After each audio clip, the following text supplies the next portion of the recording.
இன்னமும் ஈதுக்கு poster design பண்ணிட்டு இருக்கீங்களா? அப்ப இந்த வீடியோவை சேவ் பண்ணிக்கோங்க. பின்ட்ரெஸ்ட்ல போய் ஈது போஸ்டர்னு டைப் பண்ணுங்க. அங்க நிறைய போஸ்டர்ஸ் இருக்கும். அதுல எது வேணுமோ அதை சூஸ் பண்ணி டவுன்லோட் பண்ணிக்கோங்க.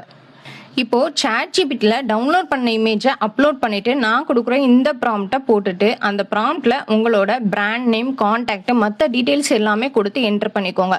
அது ஒரு ப்ராம்ப்ட் தரும். இப்போ இந்த பிளஸ் ஐக்கானை கிளிக் பண்ணிட்டு கிரியேட் இமேஜ் கொடுத்து ChatGPT கொடுத்த ப்ராம்ப்டை பேஸ்ட் பண்ணி என்டர் பண்ணீங்கன்னா உங்களோட போஸ்டர் ரெடி ஆயிடும். இந்த ஈத் ப்ராம்ப்ட் உங்களுக்கு வேணும்னா நம்ம பேஜை ஃபாலோ பண்ணிட்டு ப்ராம்ப்ட்னு கமெண்ட் பண்ணுங்க. நானே DM பண்றேன்.